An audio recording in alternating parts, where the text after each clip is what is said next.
you, Senator. And now we have Senator Lee. Thank you, Mr. Chairman. Ms. Daniel Davis, I'd like to start with you, if that's all right. Looking forward to seeing the results of your review of the oil and gas leasing program.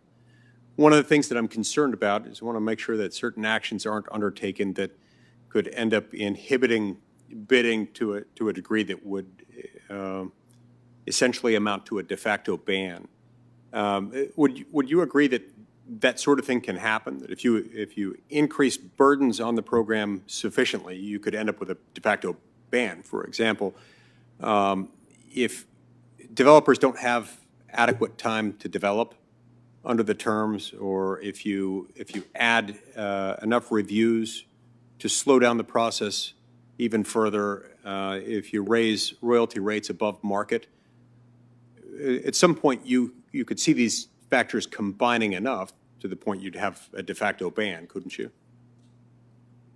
So, Senator, I'm always hesitant to comment on market factors. I think what I would say is that I think that the process of review associated with oil and gas leasing is important.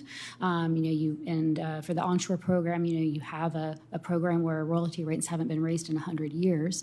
So, those kind of fiscal underpinnings, which have been looked at carefully by the GAO and our own IG, are things that we are looking at. Yeah, I understand that, and I appreciate that, and I appreciate your commitment to doing it and to being thorough in it. And I understand that you can't forecast now what the conclusions are going to be.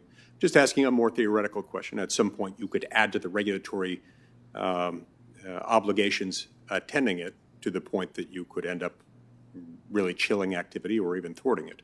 In theory, if somebody raised the royalty rates high enough to make it not economical, for example.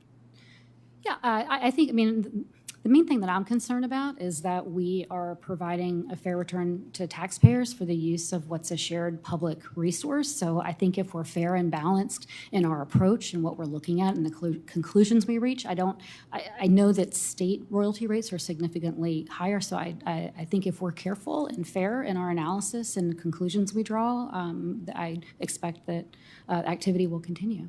Okay. So in that case, you can commit that federal leasing and development will continue, and that changes to the program won't be put in place to make it uneconomical to continue. I think as you know, we talked about, we're still in the process of review, and we're looking at a lot of different aspects of the program, from the fiscal aspects to transparency issues to compliance with environmental laws and accounting for climate impacts. And we are in the middle of that review. We hope to complete it very soon. But you are willing to commit that you're not going to deliberately make it uneconomical by virtue of regulatory restrictions? I think that that's not the purpose of our process at all, no. Now, in conducting the review of the oil and gas leasing program, has the department assessed or will it assess what potential changes to fuel prices that new regulations might bring about? And if so, can you talk to us about what your findings were on that? Yeah, thank you, Senator. And again, I'm not, really in a position to talk about findings or conclusions. We've tried to undertake a really comprehensive review, have talked directly to industry, many other stakeholders, tribal consultation, state officials, and are trying to, complete a comprehensive review that takes into account, all of the factors associated with the program, many of which you've just mentioned. Okay. And that's great that you're willing to consider them. And again, consistent with my earlier questions that dealt specifically with the need to not add regulations, I would hope that would be a factor you'd take into account.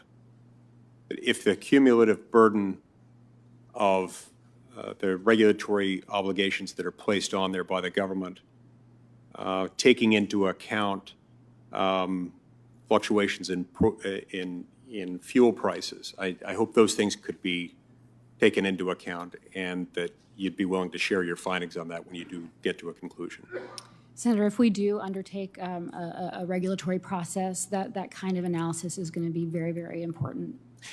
And then finally, will comments submitted to the Department of the Interior on the department's review of the oil and gas program ever be made public, and if so, when? Thanks for that follow-up. And our intention, again, when the process is complete and the report is made public, we do intend to make comments public that we've received, yes. Great. Thank you. Thank you, Mr. Chairman. Thank you, Senator.